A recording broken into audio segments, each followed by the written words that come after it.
আগত 2025 বিদায় 2024।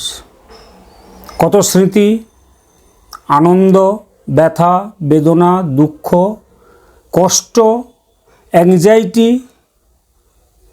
প্রিয়জনকে হারানো, প্রিয়জনকে পাওয়া, চাওয়া পাওয়ার মধ্যে গ্যাপ, অঙ্ক না মেলা, অনেক কিছুই 2024 দিয়ে গেল।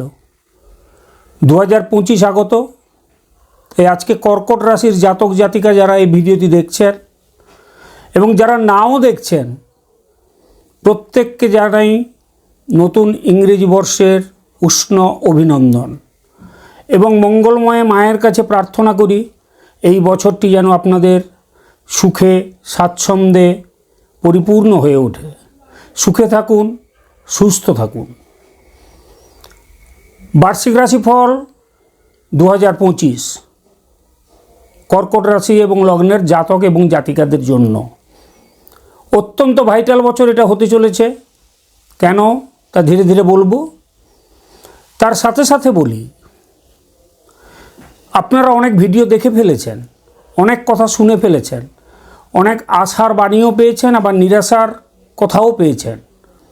আমি চেষ্টা করব যে গ্রহ নক্ষত্রের তাৎপর্য অনুযায়ী, গ্রহদের ট্রানজিট অনুযায়ী আজকের এই বার্ষিক রাশিফলটাকে প্রেডিক্ট করতে বা আপনাদের সামনে তুলে ধরতে।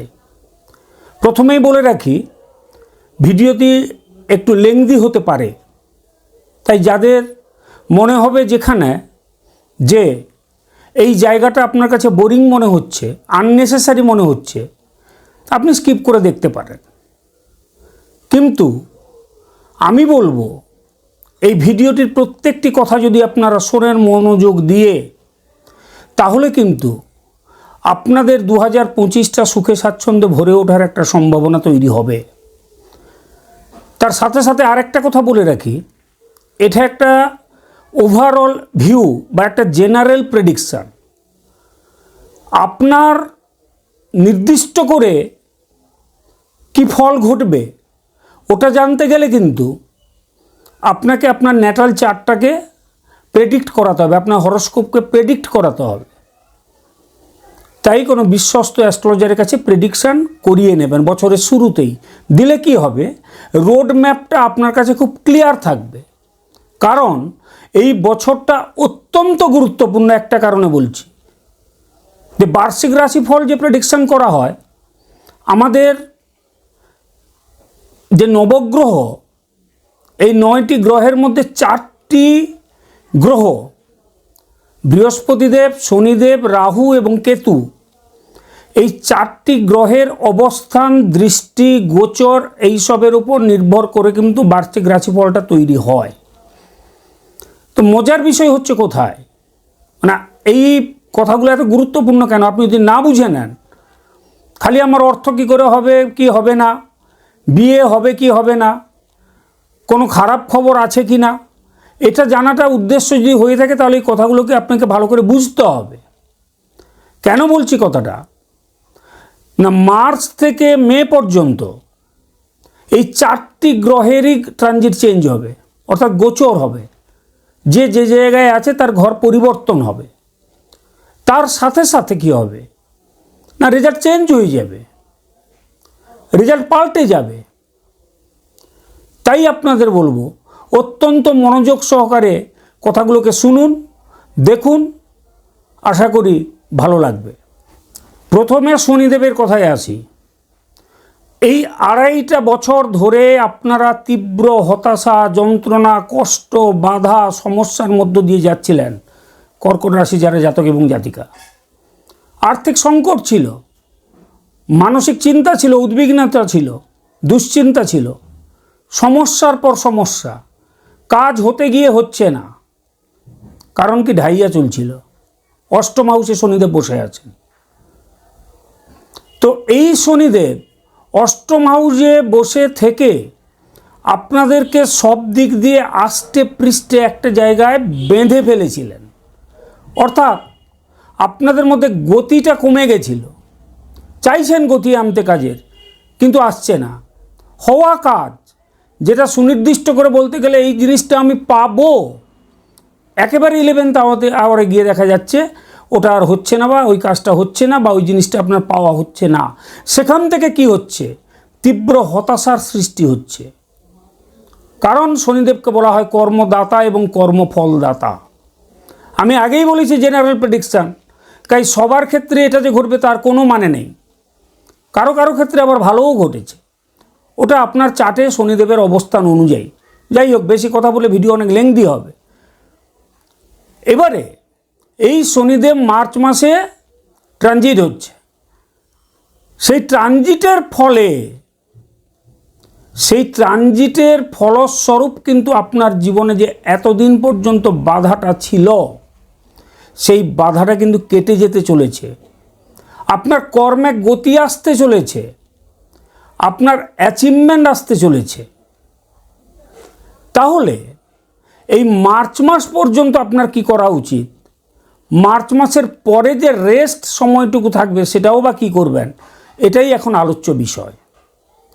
মার্চ মাস পর্যন্ত আপনি একটু ধীরে চলুন, হতাশাকে কাটিয়ে চলুন। হতাশাকে যখনই আপনি কাটাতে পারবেন, আপনি নিজেকে নিজে তৈরি করুন। মানে ব্যাপারটা এরকম, হঠাৎ করে যদি কাউকে কিছু অপ্রত্যাশিত জিনিস দিয়ে দেওয়া হয়, তাহলে ওটা কিন্তু প্রপার ইউটিলাইজড হয় না। আমার বলার বক্তব্য বিষয় এখানেই, খুব মনোযোগ দিয়ে শুনবেন। কি বলতে চাইছি, যে হঠাৎ করে যদি আপনার কাছে একটা অপরচুনিটি আছে, আপনি তো প্রিপেয়ার্ড নন, তাহলে কি করতে হবে? এখন আপনাকে প্ল্যানিং করতে হবে। মুভমেন্টটা স্লো হোক, কিন্তু প্ল্যানিংটা যেন রেডি থাকে। তার কারণ মার্চ মাসের পরে যখন শনিদেবের ট্রানজিটটা হবে, তখন আপনার সামনে অপরচুনিটি আসবে আসবে আসবে। যে বাধাটা হচ্ছিল, যে সমস্যা তৈরি হচ্ছিল, কাজের যে গতি ছিল না, সেই গতি প্রাপ্ত হবে। তাহলে শনিদেব ছিলেন 8th হাউসে, যাবেন কোথায়? 9th হাউসে। রেজাল্ট কী আছে? 9th হাউস বলতে আমরা প্রথমেই বুঝি ধর্ম বিষয়ক, গুরু, বাবা, শিক্ষক। এখানে আরও মজার দেখুন, 9th হাউসে বসে আছেন কিন্তু রাহুদেব। তাহলে শনি এবং রাহুর একটা সম্পর্ক তৈরি হবে, খুব ভাইটাল কথা। এপ্রিল মে এই দুটো মাসই ধরে চলুন, এই দুটো মাস কিন্তু একসাথে শনি এবং রাহুর একটা সম্পর্ক তৈরি হবে, যেটা এফেক্ট করবে আপনার মনের ওপর। এইটা সবার একটা প্রেডিকশান। কিন্তু এখানেও মজা আছে। মজাটাই যে ঘরটা হচ্ছে কিন্তু মীন রাশি, অর্থাৎ বৃহস্পতিদেবের ঘর। সাধারণভাবে বোঝার চেষ্টা করুন যে একজন চোর বা ডাকাত যদি একজন মুনি বা ঋষির বাড়িতে যায়, স্বাভাবিকভাবে তার চরিত্রেরও বদল ঘটে। অর্থাৎ শনি এবং রাহুর যে কুপ্রভাব, যে ব্যাড এফেক্টটা পড়া আপনার ওপর উচিত ছিল, ওটা কিন্তু পড়বে না। আংশিক কমবে, মানে আংশিক পড়তে পারে, পড়বে না এটা আমি বলবো না, যেহেতু ঘরটা বৃহস্পতির ঘর। এবারে রাহুর ব্যাপারে যখন যাব তখন বলবো ট্রানজিটের ব্যাপারে। শনিদেব তাহলে 9th হাউস, প্রথম হচ্ছে স্পিরিচুয়ালিটি। এই বছরটায় আপনার মধ্যে একটা ডিপ স্পিরিচুয়ালিটি আসবে, খুব খেয়াল করে দেখবেন। গভীর আধ্যাত্মিকতা যাকে বলে, কোনো ভালো গুরুর সন্ধান পাবেন। এতদিন যদি আপনার দীক্ষা গ্রহণ না হয়ে থাকে, হয়তো দীক্ষা গ্রহণ হলেও হয়ে যেতে পারে। কারণ আমি বারবার বলি, জ্যোতিষশাস্ত্র হচ্ছে একটা সম্ভাবনার শিল্প। আর কি হবে না, ভ্রমণ হবে। 9th হাউস, দূর ভ্রমণ। আরও দেখাবো কানেকশান। এবছর কর্কট রাশির জাতক জাতিকাদের জন্য লং জার্নি খুব ভালো যোগ আছে। তবে একটা কথা এখানে বলি, এই 9th হাউস থেকে সমস্ত ভালো রেজাল্ট যদি আপনি নিতে চান, তাহলে পিতা বা পিতৃস্থানীয় এবং গুরুজনদের প্রতি আপনি শ্রদ্ধাশীল হন। না হলে কিন্তু এই হাউস অ্যাক্টিভেটেড হয় না। আমরা জানি হাউস অ্যাক্টিভেশন না হলে সেই হাউস রিলেটেড যে রেজাল্ট, সেই রেজাল্ট কিন্তু আমরা পেতে পারি না। তাই আমি বলবো যে পিতা বা গুরুজন স্থানীয় যারা রয়েছেন তাদের প্রতি আপনি শ্রদ্ধাশীল হন, যত্নশীল হন। প্রত্যেক দিন সকালে বাবাকে প্রণাম করুন। যদি বাবা না থাকেন তাহলে তার ছবিতে প্রণাম করুন, তাকে শ্রদ্ধা জ্ঞাপন করুন। তবেই দেখবেন 9th হাউস অ্যাক্টিভেটেড হবে এবং আপনার কাজগুলো হবে। এবারে এই শনিদেবের 3টি দৃষ্টি 3, 7 and 10, 3, 7 এবং 10। এই 3, 7 and 10 কর্কট রাশির সাপেক্ষে তখন কোথায় যাবে? 3, 6 and 11, 3, 6 and 11। এবার আলোচনা করব এই যে দৃষ্টি, এই দৃষ্টি যখনই পড়বে যে আপনার হাউসগুলোতে, তখন কি কি রেজাল্ট এখান থেকে হতে। 3, 6 and 11, এই 3 মানে হচ্ছে থার্ড হাউস কর্কট রাশি সাপেক্ষে। তো থার্ড হাউস মানে হচ্ছে কি? থার্ড হাউস মানে হচ্ছে নিজের যে পৌরুষ, আত্মশক্তি, কমিউনিকেশান এবং ছোটোখাটো ভ্রমণ। আমি মেন জিনিসগুলো বলছি। তাহলে এখানেও কিন্তু ট্রাভেলের কানেকশান। তাহলে এখানে কি হবে? আপনার আত্মশক্তির বৃদ্ধি হবে, অর্থাৎ ভেতরের যে অরা ওটা পরিপুষ্ট হবে, অর্থাৎ আপনার ভেতর থেকে একটা শক্তি নির্গত হবে, ইনার স্ট্রেংথ যাকে আমরা বলি, যেটা খুব প্রয়োজন। এই ইনার স্ট্রেংথ যখন আপনার মধ্যে দিয়ে প্রস্ফুটিত হবে, তার পরের কানেকশানটাই হচ্ছে 6। 6 মানে হচ্ছে কি? রোগ, ঋণ, চাকরি, কম্পিটিশান ইত্যাদি। তাহলে এখান থেকে যদি থার্ড হাউস অ্যাক্টিভেটেড হয় তাহলে 6 হাউস অটোমেটিক্যালি অ্যাক্টিভেটেড হবে। কী কারণ? না, আপনার ভেতর থেকে যে শক্তিটা উৎসারিত হলো সেটা আপনাকে এনার্জি দেবে। আর যেই আপনি এনার্জাইজড হবেন তার সাথে সাথে আপনি চাকরির জন্য ছুটতে থাকবেন। এদিকে শনিদেবের দৃষ্টি তো রয়েইছে, কারণ শনিদেব হচ্ছেন কর্মদাতা এবং কর্মফলদাতা। তাহলে বোঝাতে পারছি একটার সাথে একটা কীরকমভাবে ইন্টারকানেক্টেড। তাহলে এই সময় আপনার কি হতে পারে? না, রোগ মুক্তি ঘটতে পারে। হয়তো দেখা যাবে যে অতীতে বা কয়েক বছর ধরে আপনি কোনো রোগে আক্রান্ত ছিলেন, ধীরে ধীরে সেখান থেকে আপনি রিকভারি করতে শুরু করবেন। আর যেটা খুব ভাইটাল, আর্থিক যে সমস্যাটা ছিল, ঋণ বিশেষ করে, সেই ঋণের জায়গাটা কিন্তু মুকুব করতে পারবেন, রিপে করতে পারবেন। আর তার সাথে সাথে কম্পিটিশান মানে প্রতিযোগিতামূলক যে সকল কর্ম, সেটা পরীক্ষা হতে পারে, চাকরির জন্য হতে পারে, ওখানেও সাকসেসের একটা বিরাট সম্ভাবনা কিন্তু লুকিয়ে রয়েছে। এবং এর সাথে সাথে 11 দেখাচ্ছে। 11 মানে আমরা জানি আমাদের সকল অ্যাচিভমেন্ট, প্রাপ্তি, অর্থাৎ এই যে দুটো হাউসকে আলোচনা করলাম তার প্রাপ্তি, পরম প্রাপ্তি ঘটাবে 11th হাউস।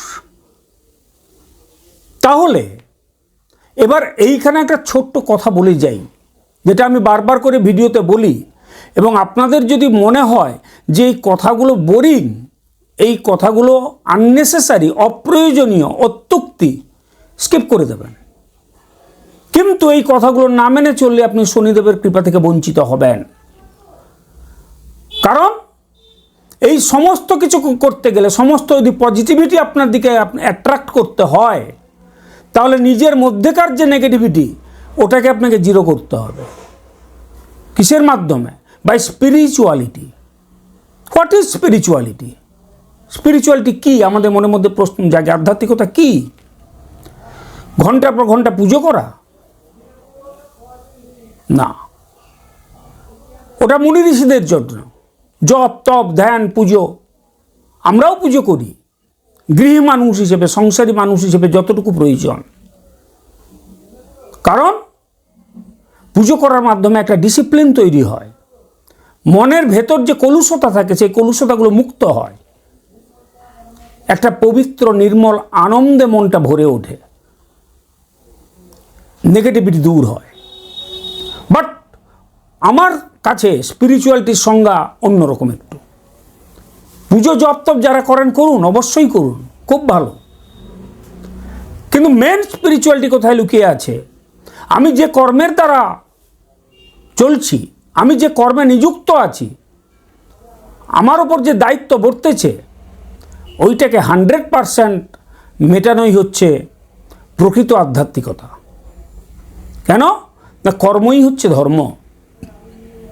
আর গীতায় তো শ্রীকৃষ্ণ বলেই গেছেন খুব সুন্দর কথা, সর্বধর্মান পরিত্যাজ্য মামেকং শরণং ব্রজ অহং ত্বং সর্বপাপেভ্যো মোক্ষয়িষ্যামি মা শুচ। অর্থাৎ বেশি ধর্মের কচকচানির মধ্যে যেও না, সারাদিনের মধ্যে একবার আমাকে স্মরণ করো, একবার। ঠাকুর বলছেন, শ্রীকৃষ্ণ বলছেন যে একবার স্মরণ করো, আমি তোমাকে মোক্ষের দিকে এগিয়ে দেব। তাহলে এই কন্ডিশন কি দিলেন? এই একবার যখন স্মরণ করবে তখন তোমার মানসপটে আমি ছাড়া যেন আর অন্য কেউ না থাকে। অর্থাৎ আপনি কখন ধর্মানুসরণ করবেন ওটা সম্পূর্ণ আপনার ব্যাপার। কখনোই নিজের ওপর দায়িত্বটাকে শিথিল করে দিয়ে ধর্মাচরণ করলে ওই ধর্ম প্রকৃত ধর্ম হয় না। প্রকৃত ধর্ম কোথায় লুকিয়ে আছে? সেবার মাধ্যমে, মানুষকে সাহায্যের মাধ্যমে, সততার মাধ্যমে, এদের দ্বারাই কিন্তু প্রকৃত ধর্মকে পাওয়া যায়। এটা সম্পূর্ণ আমার চিন্তা ভাবনা। যদি কিছু ভুল বলছি তাহলে অবশ্যই কমেন্ট করবেন। এই শনিদেব আপনাদের উপর কৃপা বর্ষণ করতে বাধ্য হবেন যদি আপনি নিজেকে ডিসিপ্লিন করে তোলেন। একটা কথাই বলবো, নেশা জাতীয় দ্রব্য থেকে দূরে থাকুন। তাহলে 3, 6 and 11 এই তিনটে হাউজের সমান রেজাল্ট পাবেন। 11-এ শনিদেবের দৃষ্টি, it is very very important. তাই একদম নিজেকে সেইভাবে তৈরি করুন। কোনো জড়তা থাকবে না, কোনো মলিনতা থাকবে না, কোনো কষ্ট থাকবে না। মনকে একদম পরিষ্কার করে নিন যে নতুন দিন আসতে চলেছে। এবং যখনই আপনি এইভাবে এগোবেন তারপরে পরে আসছেন বৃহস্পতিদেব। বৃহস্পতিদেব এই মুহূর্তে বসে রয়েছেন কোথায়? কর্কট রাশি সাপেক্ষে 11th হাউসে। খুব ভাইটাল জায়গা, সেই অনুযায়ী আমরা রেজাল্ট পেয়ে চলেছি। কিন্তু মে মাসে ওনার ট্রানজিট হয়ে যাবে। মে মাস পর্যন্ত কিন্তু কর্কট রাশিদের বৃহস্পতির দয়া থেকে বঞ্চিত হওয়ার কোনো কারণ নেই। এবং আমি তো বলবো যে এই 1 বছর ধরে তিনি 11th হাউসে এসেছেন বলেই শনির ঢাইয়া থেকে কিছুটা মুক্ত হতে পেরেছেন আপনারা। তিনি খুব চেষ্টা চালিয়েছেন, কিন্তু আপনারা জানেন 1 বছরের পরেই ওনার ট্রানজিট হয়ে যাবে, গোচর হয়ে যাবে। তো এবার গোচরের পরে কি হবে সেই জায়গাটা আলোচনা করব। খুব ভাইটাল জিনিস, এবং এখানে দেখবেন আরও মজা পাবেন এই আলোচনায়, আরও বেশি পজিটিভ ফিল করবেন। তাহলে 12 হাউসে যেই আসবেন, 12 হাউস বলতে কি বোঝায়? বৃহস্পতিদেব 12 হাউসে আসছেন। প্রথম কথা বলে দিই, ব্যয় আপনাদের বাড়বে, ব্যয় বৃদ্ধি হবে। সজাগ হয়ে যান। এবার তাহলে প্রশ্ন আসে যে ব্যয় যদি বৃদ্ধি হবে তাহলে আমার ইনকামটাও হবে না? অনেক সময় ধার করেও ব্যয় করতে হয়। তাই শনিদেবের দেখানো হাউসগুলো যদি আপনি অ্যাক্টিভেট না করেন তাহলে কিন্তু এই ব্যয়টা নেগেটিভ ব্যয় হয়ে যাবে। আর ওই হাউসগুলোকে যদি আপনি পজিটিভলি অ্যাক্টিভেটেড করেন তাহলে কিন্তু এই ব্যয়টা হবে স্পিরিচুয়াল ব্যয়, দায়িত্বের ব্যয়, কর্তব্যের ব্যয়। নিশ্চয়ই বোঝাতে পারছি। অর্থাৎ আপনাকে তখন আর লোন করে এক্সপেন্স করতে হবে না। তবে সেক্ষেত্রে আরও একটা কথা বলি, নিজের মনটাকে একটু সংযত করতে হবে। বৃহস্পতি 12-এ মানে হসপিটালাইজেশন হতে পারে, আবার বৃহস্পতি 12-এ মানে বিদেশ যাত্রা হতে পারে। অর্থাৎ ফরেন রিলেটেড যারা কাজ করেন বা যারা ফরেনে রয়েওছেন, বিদেশে যারা রয়েওছেন, তাদের জন্য অত্যন্ত শুভ গোচর। এটা অত্যন্ত শুভ গোচর। এক্সপোর্ট ইম্পোর্ট যারা বিজনেস করেন তাদের জন্য এটা অত্যন্ত ভালো। তো এই 12 হাউস তাহলে বললাম, কিন্তু বৃহস্পতিদেব জেনারেলি মানে ওনাকে বলা হয় তো নৈসর্গিক শুভগ্রহ। তাই বৃহস্পতিদেবের কাছ থেকে খুব একটা খারাপ রেজাল্ট পাওয়া যায় না, যদি না আপনার ন্যাটাল চার্টে বৃহস্পতি খুব খারাপ জায়গায় থেকে থাকেন, তখন কিন্তু এই ফলগুলো পুরো অপোজিট হয়ে যাবে। তাই সেক্ষেত্রে আপনাকে আপনার ন্যাটাল চার্টটা কোনো অ্যাস্ট্রোলজারের কাছ থেকে প্রেডিকশান করিয়ে নিতে হবে। কারণ তখন মনে হবে আমার এই প্রেডিকশানটা ভুল ছিল। না, আমি তো ইন জেনারেল প্রেডিকশান করছি। আমি তো জানি না আপনার ন্যাটাল চার্টে বৃহস্পতিদেব কোথায় রয়েছেন, শনিদেব কোথায় রয়েছেন, এটা তো গোচর। তাই বৃহস্পতিদেবের এই গোচর বিদেশ সম্পর্কিত সবার খুব ভালো। বিদেশে যারা থাকছেন, বিদেশে যারা কর্মরত, ওনাদের জন্যও ভালো। পাসপোর্ট ভিসা যদি আটকে গিয়ে থাকে তাহলে এবার ওটাও পেয়ে যাওয়ার সুযোগ। সব কিছুই ভালো বিদেশ সম্পর্কিত। আর একটু শুধু মাথায় রাখতে হবে যে ব্যয়টাকে কড়া হাতে দমন করতে হবে। তা বলে কৃপণ হতে বলছি না, একটু মিতব্যয়ী হতে হবে। অর্থাৎ যেখানে 100 টাকা খরচা করার কথা সেখানে 80 টাকা খরচ করুন, 20 টাকা একটু সেভ করুন, তাতে আপনারই মঙ্গল। এবারে এই বৃহস্পতির দৃষ্টি হচ্ছে 3টি, 5, 7 এবং 9, 5th, 7th অ্যান্ড 9th। তাহলে কর্কট রাশি সাপেক্ষে যখন গোচর হয়ে যাবে, অর্থাৎ বৃহস্পতিদেব 12-এ এসে যাবেন, তখন হবে 4, 6 অ্যান্ড 8। খুব ইম্পর্ট্যান্ট জায়গায় এসে গেছি। এবার খুব মনোযোগ দিয়ে শুনুন। 4, 6 অ্যান্ড 8। প্রথমে 4কে নিয়ে বলি। ভূমি, ভবন, বাহন, পড়াশোনা ইত্যাদি। প্রথমে পড়াশোনাটা বলি স্টুডেন্টের জন্য একটু। যারা স্টুডেন্ট আপ টু গ্র্যাজুয়েশন যারা পড়াশুনো করছেন, অত্যন্ত ভালো সময়। এই সময়টাকে কাজে লাগিয়ে নিন। আমি আপনাদেরকে বলবো যে একটু স্পিরিচুয়ালিটির মধ্যে আসুন। ওই একই কথা, আপনার কাছে স্পিরিচুয়ালিটি করা মানে ছাত্রানাং অধ্যয়নং তপঃ। অর্থাৎ স্টুডেন্টদের অধ্যয়ন মানে পড়াশোনা হচ্ছে তপস্যার মতো।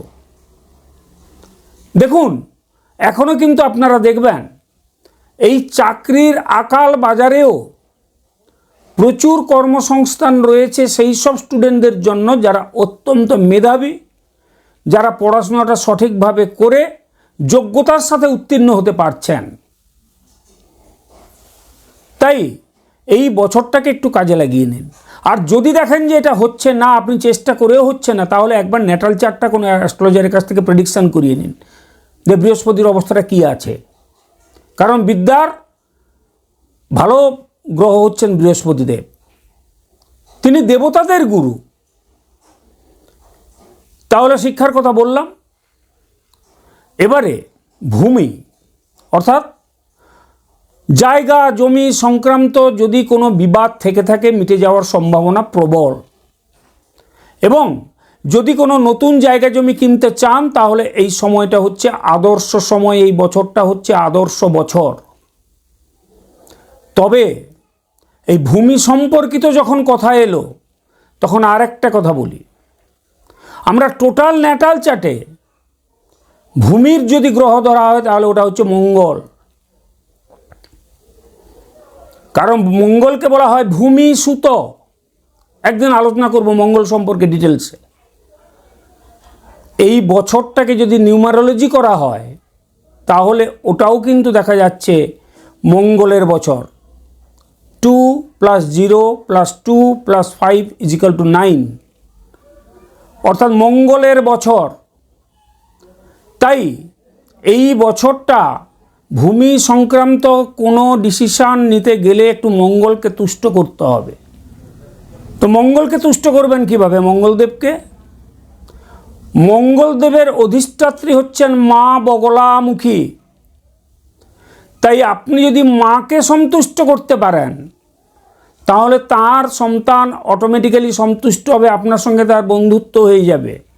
আর একবার মঙ্গলদেবের সাথে বন্ধুত্ব হওয়া মানে আপনার মধ্যে শৌর্য, বীর্য, পরাক্রম, তার সাথে সাথে অপরচুনিটি, তার সাথে সাথে ভূমি সংক্রান্ত, জায়গা জমি সংক্রান্ত সকল বিষয়, সকল সমস্যার আপনার নিরসন হবে। তাই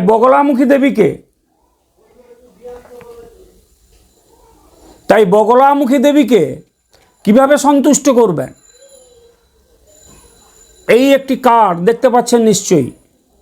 এখানে কি রয়েছে? মা বগলামুখীর ছবি, মা বগলামুখীর যন্ত্র এবং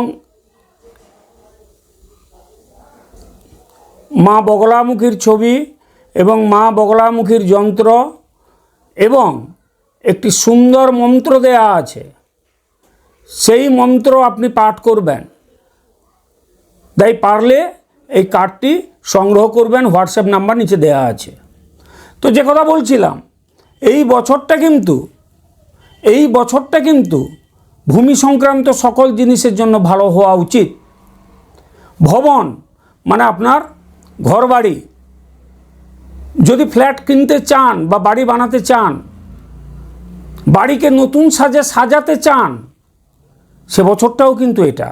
কারণ সকল মাঙ্গলিক কর্মের জন্য বৃহস্পতি দেব হচ্ছেন একদম কেন্দ্রস্থ গ্রহ। তাই আপনার গৃহে কোনো মাঙ্গলিক কর্মও হতে পারে। তা দেখছেন কত সুন্দর কানেকশান আসছে। ফোন করেন, হোয়াটসঅ্যাপ করেন, হতাশাগ্রস্ত, মানসিক বিকারগ্রস্ত হয়ে পড়েছেন অনেকে, দুঃখ কষ্ট, হ্যাঁ দুঃখ কষ্ট আছে, থাকবে। আমি আবারও বলি, শুধু সুখ পাবেন না, এটাই চরম বাস্তব। দুঃখটাকে মেনে নিলেই তারপরে সুখ আছে। যেরকম এই ঢাইয়াটা চলছিল, এখানে কি হয়েছে বলুন তো? ছোট্ট করে দু এক কথায় বলি। এখানে কি হয়েছে? কর্কট রাশির যারা নেটিভ তারা পিউরিফাইড হয়ে গেছে। অর্থাৎ এই যে দুঃখ কষ্ট, এই দুঃখ কষ্টের অনলে জ্বলতে জ্বলতে জ্বলতে জ্বলতে নিজেরা পিউরিফাইড হয়েছে, নিজেদের মনোবল বৃদ্ধি পেয়েছে, নিজের প্রতি আত্মবিশ্বাস বৃদ্ধি পেয়েছে। এবং আরও একটা খুব ভাইটাল জিনিস ঘটেছে, প্রকৃত বন্ধুকে ওটাও কিন্তু আপনি চিনতে পেরেছেন।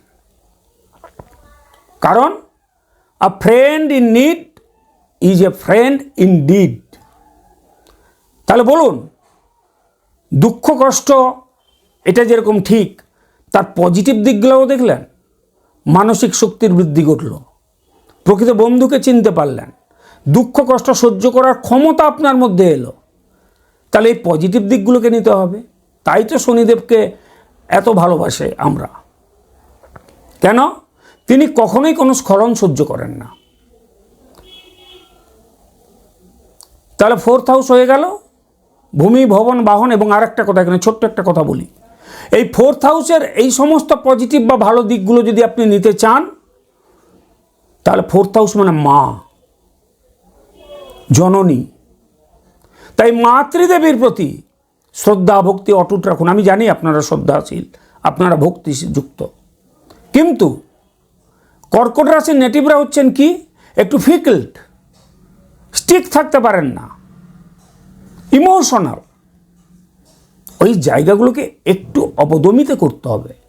আপনাদের মধ্যে যে একটা বিরাট ক্ষমতা রয়েছে, আপনারা শুধুমাত্র আপনার ফ্যামিলির জন্য নয়, আপনারা এই বিশ্বের জন্য সেই জায়গাটা অনুধাবন করুন, সেইভাবে নিজের স্কিলটাকে বিল্ড আপ করুন। গ্রহ নক্ষত্রের কানেকশান তো থাকবেই থাকবে, কিন্তু ব্যবহারিক পরিবর্তনের মাধ্যমে আপনি নিজেকে আরও উন্নত করুন, এটাই আমার চাওয়া। তাহলে মায়ের প্রতি শ্রদ্ধাযুক্ত যদি হন, মায়ের প্রতি যদি আপনি সঠিক কর্তব্য পালন করেন, 4th হাউস অ্যাক্টিভেটেড হবে।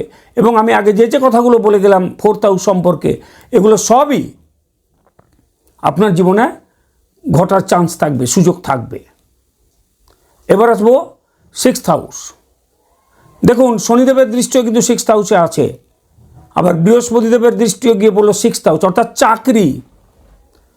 একদিকে শনিদেব হচ্ছেন কর্মদাতা, আর বৃহস্পতিদেব হচ্ছেন ভাগ্য। তাহলে ভাগ্য কর্ম এসে গেল, ফল পেতে গেলে আর কি চাই? চেষ্টাটা চাই। যেটা আমি বারবার করে আপনাদেরকে বলার চেষ্টা করি, যে শুধুমাত্র কানেকশান থাকলেই হবে না, আপনার মধ্যে নির্মল পবিত্র সৎ চেষ্টা থাকতে হবে, আপনাকে এনার্জেটিক হতে হবে। চাকুরি প্রাপ্তি ঘটার বছর হচ্ছে এটাই। আর ঋণ শোধ হতে পারে, রোগ মুক্তি হতে পারে, কম্পিটিটিভ জায়গায় আপনারা ভালো যেতে পারেন, পৌঁছতে পারেন প্রতিযোগিতামূলক জায়গায়। কেন?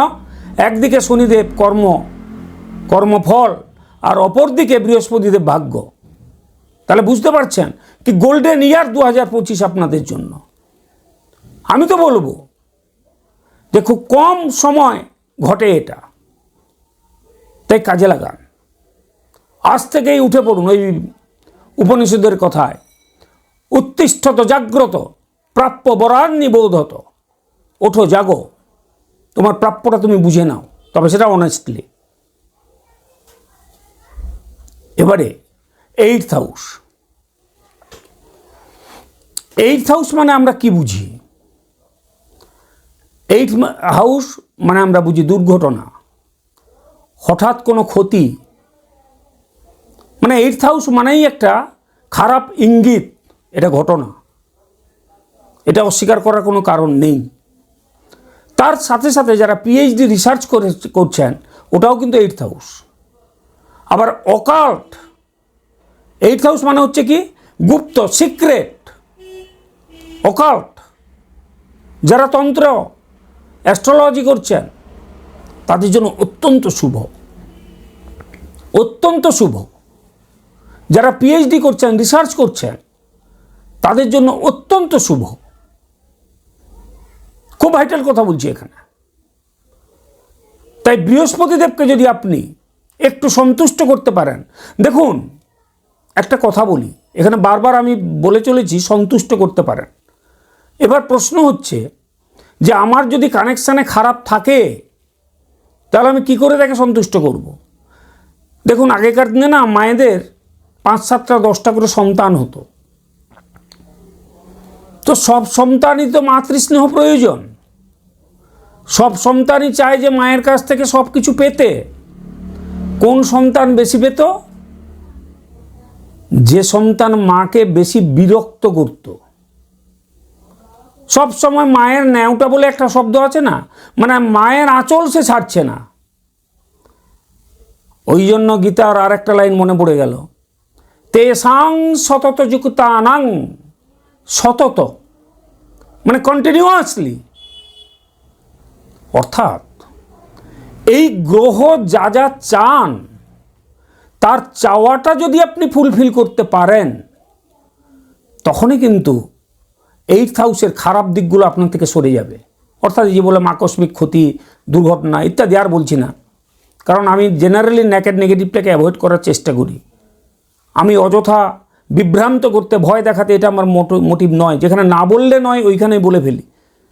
তাহলে এই খারাপ জায়গাগুলোও ভালো হয়ে যাবে যদি বৃহস্পতিকে আপনি আপনার পক্ষে আনতে পারেন। ওই যে পক্ষে আনা মানে কি, ন্যাওটা হতে হবে বৃহস্পতি দেবের। তো কি চান তিনি চান সততা, ধর্ম, জ্ঞান, ভক্তি, এইগুলো। তো এইগুলো যত আপনার চরিত্রের মধ্যে আপনি আনয়ন করবেন, বৃহস্পতিদেব তত আপনার প্রতি দয়াশীল হবেন, করুণাশীল হবেন, এবং তত আপনি এই গুণগুলো আপনার জীবনে দেখতে পাবেন। এতে করে তো আপনার ক্ষতি কিছু হয়ে যাবে না, এতে করে বরং আপনি একজন পিওর হিউম্যান বিং তৈরি হবেন, পিওর হিউম্যান বিং। তাহলে শনিদেব বৃহস্পতিদেবের কথা বললাম, এবার আসছি রাহুদেব। এতদিন তিনি বসেছিলেন, অর্থাৎ মে মাস পর্যন্তই বসে থাকবেন 9th হাউসে। উল্টো চাও, এবার তিনি যাবেন 8th হাউসে। এই জায়গাটাতেই আপনাদের একটু সাবধান কিন্তু এবার হতেই হবে, এটা আমি না বলে পারছি না। রাহুর 8th হাউস, এটা কিন্তু একটু সাবধানতার বিষয়। কারণ কি, রাহু মানে হচ্ছে সাডেন, এবং আপনারা জানেন রাহুকে বলা হয় আনপ্রেডিক্টেবল প্ল্যানেট। রাহু এবং কেতু এ সম্পর্কে প্রেডিকশান করা খুব কঠিন ব্যাপার। তাই যারা বিশেষ করে ড্রাইভ করেন, সেটা 4 হুইলার হোক, 2 হুইলার হোক, যারা ডেলি প্যাসেঞ্জারি করেন ট্রেনে কিংবা বাসে, ইভেন যারা সাইকেল চালান, এমনকি যে সকল বয়স্ক ব্যক্তি বাথরুমেও যান, এই জায়গাগুলোতে অত্যন্ত সাবধানতা কিন্তু অবলম্বন করতে হবে হবে হবে। এই জায়গাটা আমি আপনাদের একটু সজাগ করে দিয়ে গেলাম। আবার এই রাহু আপনার বিশ্লেষণী ক্ষমতাকে বাড়িয়ে দেবে।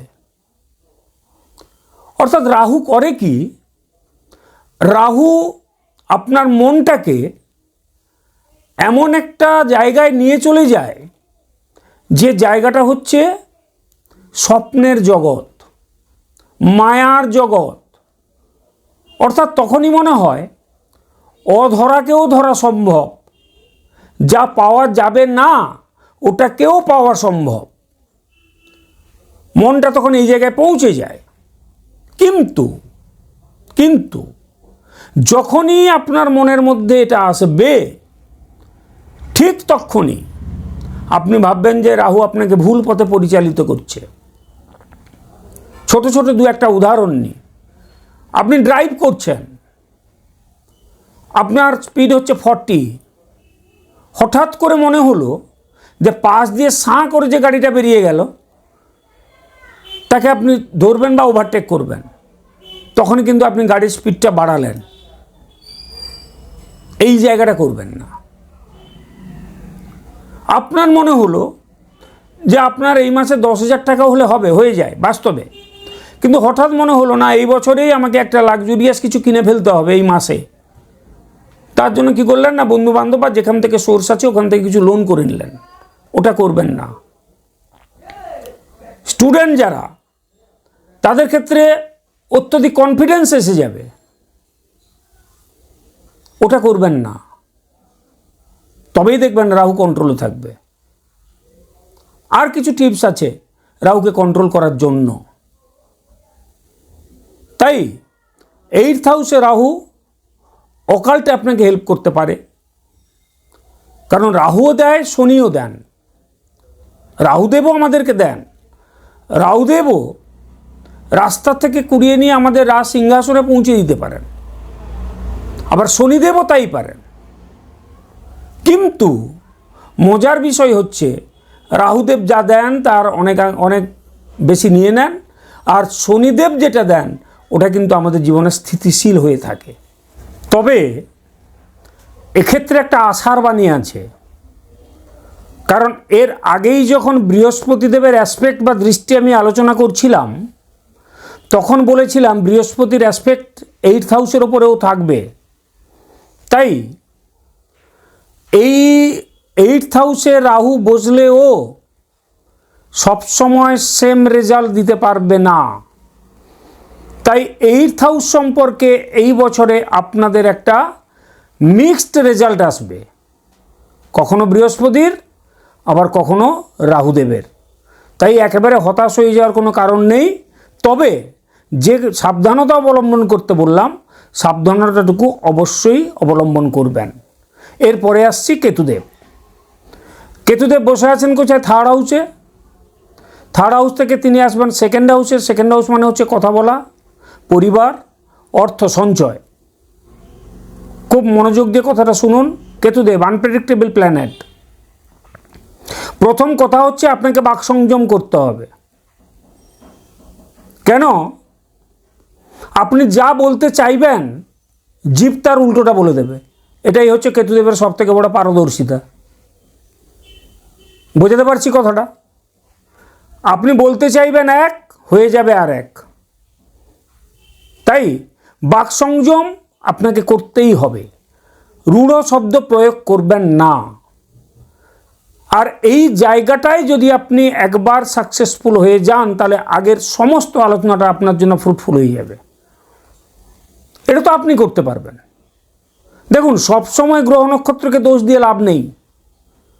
আমার হাতেও তো কিছু আছে, আপনার হাতেও তো কিছু আছে। যে রিপু আছে, রিপু তো সবার মধ্যেই আছে। তাহলে পার্টিকুলার একটা পার্সেন্টেজ সেই রিপুর বশবর্তী হয়ে খারাপ কাজ করছে।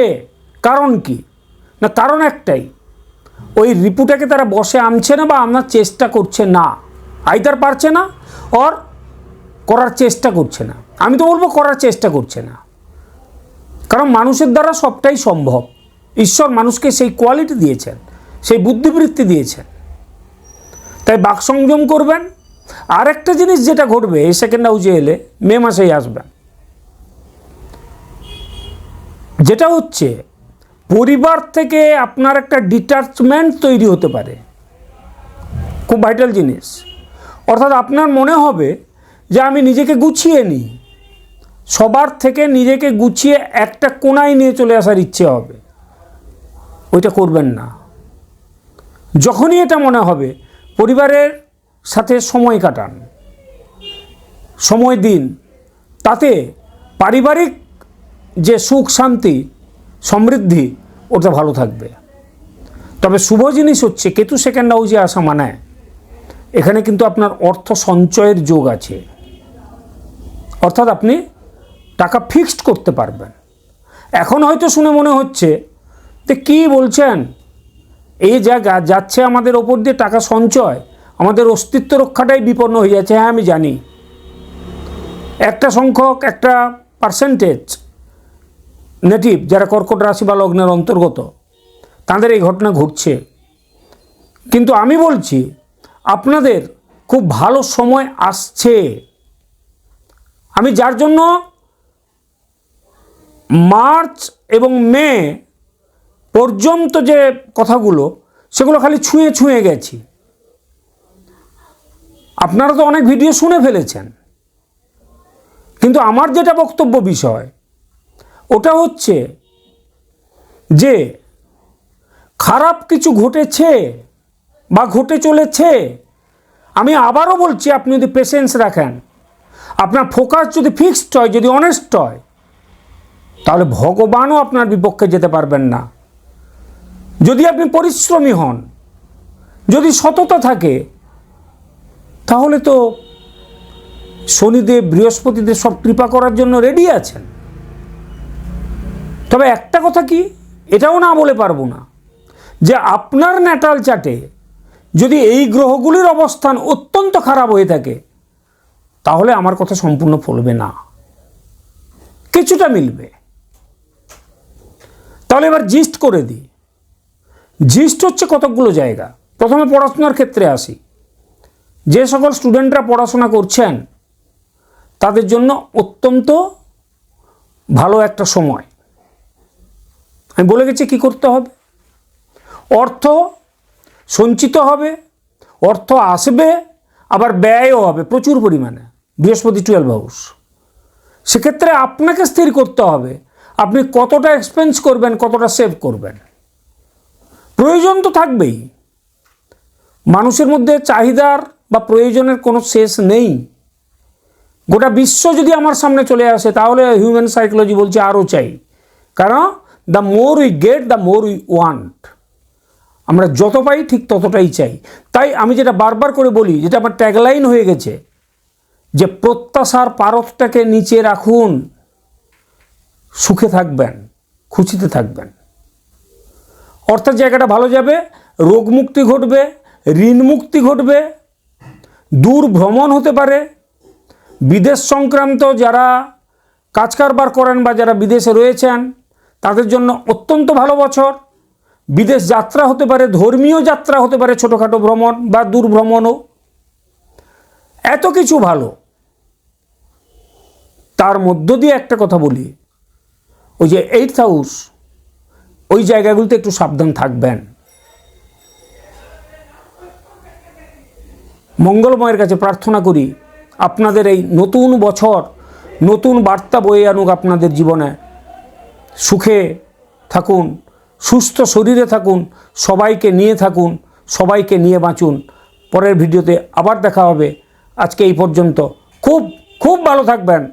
নমস্কার।